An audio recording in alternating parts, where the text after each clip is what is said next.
Welcome back to Smutty Books and part 4 of Chef's Kiss. I thought we had found all the good parts, but the very end of the book proved the best. I hope you'll join me as we finish off this sordid tale. They stumbled toward the bed, Simone kissing any part of Ray she could reach while clawing away their denim jacket.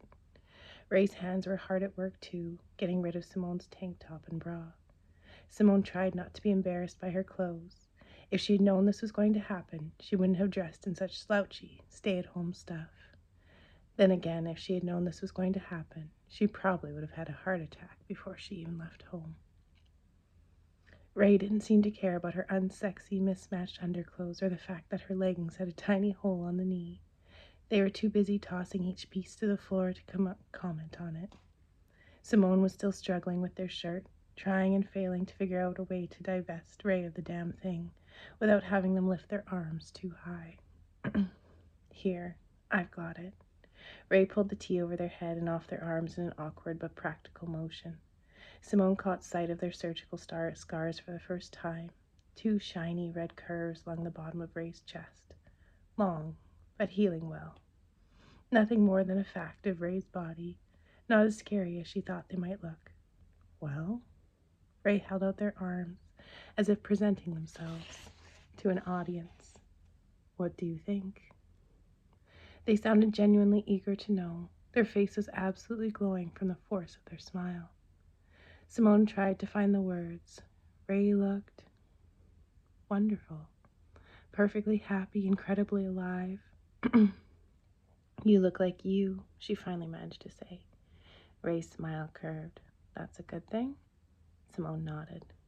The best thing. She pulled Ray down on top of her, coaxing them to press her into the very competently made bed. More bare skin was touching than Simone could even process. She stared up at Ray at the glorious picture they made with their sandy curls hanging in their eyes and their lips flushed red from Simone's kisses. This okay? Ray asked, breathing hard. Simone held their face in her hands. She wanted to imprint every detail of this into her memory. More than. Because it was only fair, Simone made short work of Ray's jeans, laughing when they came up against a pair of tight boxer briefs, this time light heather gray. What's so funny? Ray asked, nosing along her ear. It's just my underwear. I was really angry at them. When I was here after your surgery, she tried to explain, it was like they were mocking me. Do you know how much willpower it takes not to imagine you in them all the time once I know they're there? She reached boldly for them, palming Ray's ass through the soft fabric and giving it a cheeky little squeeze. Why, Miss Larkspur, Ray gasped, not entirely in jest, arching a little against Simone. I am shocked you would objectify your very professional colleague in a professional setting professionally. How unprofessional of you. You're not listening. I said I exerted my willpower not to do that. She gave Ray a pinch of their hip, laughing at the yelp it produced. So you wasted all that time not picturing me in my underwear. Ray clicked their tongue against their teeth and caged in Simone's head with their forearms. Sounds inefficient. Simone laughed. Simone's laugh turned into another sound entirely as Ray bent to kiss her breasts. When was the last time she'd laughed so much in bed? In Simone's experience, sex was a serious enterprise, something of a chore, a long list of boxes to check. She'd always been so focused on making sure her partner was pleased and that she looked and sounded sexy, whatever that might mean. It was different here with Ray. Things were weirdly simple. She'd never been more turned on. There was no need to calculate the pros and cons and snaking her hand down between their bodies. So she did, urged on by Ray's moan of approval. They were already wet, Simone's fingertips finding the spot on her boxer briefs and pressing there experimentally. Good? Simone breathed. More than, Ray whispered and kissed her lazily, like they had all the time in the world to be like this. Simone fiddled with the waistband of Ray's briefs. Can I get rid of these? Permanently? Ray smirked down at her. They wiggled their hips and Simone helped dislodge them. I know you're holding a grudge. I swear I won't rip them to pieces, Simone said, peeling them away. Yet. She gave Ray a kiss on the tip of their nose. She'd never done that with someone, she realized, giving them a silly little gesture like that. It made her wonder what other sorts of things she might come up with Ray. Hey, were you joking when you said you have a drawer filled with weird sex stuff? Or is that a real thing that could happen? That depends, Ray said, licking their lips, cocking their head to the side. How weird do you want to get? Well, I do love gadgets, Simone said. She flung the briefs to the floor, then more forcefully, but not unitaskers. Something should be more useful in more ways than one if it's going to take up space in a drawer. Ray boggled at her. Did you just invoke kitchen gear philosophy when we're about to have sex? Simone considered this. Yes. God, you're hot, Ray breathed and kissed her again. There was indeed a drawer full of stuff, though Simone wouldn't have called it truly weird. Everything was neatly arranged by color, making a rainbow pattern that brought a smile to Simone's lips. She hung half off the bed while Ray's arm braced around her waist to keep her steady while she perused the offerings. I mean, we do have all day, no job to go to, she said, tucking a strand of hair behind her ear so it wasn't hanging in her eyes. Maybe I should pick out an assortment. How about one for now? Like, right now. Ray's hand roamed up her body to cup her breast. Like right this very second. No pressure at all. Simone smiled, picking up Ray's hand and pressing a kiss to the rough palm.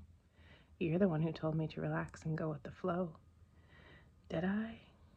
They kissed her shoulder, then gave it a tiny bite.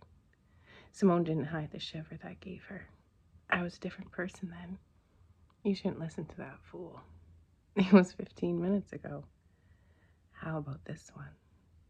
Ray reached over Simone's shoulder, pressing her against the back in a delightfully warm way, and grabbed a tiny egg-shaped toy that Simone had passed over thus far, because she hadn't noticed it among the heftier options. Can't go wrong with this one, I found. Simone took it between her thumb and forefinger, examining it from all angles. It was black and sleek, covered with a pleasantly soft casing, with a little controller dangling from a cord at its wide end. She switched it on, jolting at the unexpected strong vibration. She grinned over her shoulder at Ray. What else does it do? Oh, it has tons of applications. Ray plucked the toy from her hand and dragged her back to the center of the bed by the waist. Let me show you. As in so many arenas, Ray proved to be gracious and entertaining host. They laid Simone down and pressed the little buzzing device first to her ticklish ribs, making her squirm with laughter, then to one nipple, making her sigh, and then lower. Simone wasn't sure how to categorize the sound she made at that, but it was loud. Though she was very much enjoying herself, Simone managed to voice a thought from her distracted brain. What about you? She grasped at Ray's forearm at the shape of one thigh with its pleasantly crisp hairs. She needed to touch more of Ray. She wanted them to feel what she was feeling. Don't worry about me. I'm good. I'm great. Ray gave her a grin that only could be described as feral and rose to their knees above Simone, rearranging limbs and Simone herself like it was nothing. Fuck, you're so gorgeous. They slotted themselves between Simone's legs, moving the vibrator around her clit in deft whirls. Simone could feel how slick she was. Ray was right there pressing into her, sharing the little toy between them. A shudder ran through them both, and Simone wasn't sure who had come first. She supposed it didn't matter. She looped her arm around Ray's strong neck and pulled them down into a kiss, the long, bare length of Ray's body covering her in delicious heat.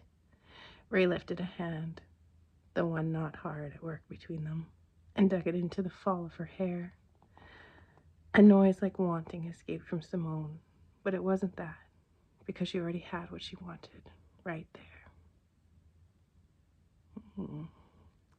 I hope you enjoyed this last little bit. Please join me again next time when I choose a new book to share with you. Please like and subscribe, and I hope you join us again for Smutty Books. Good night.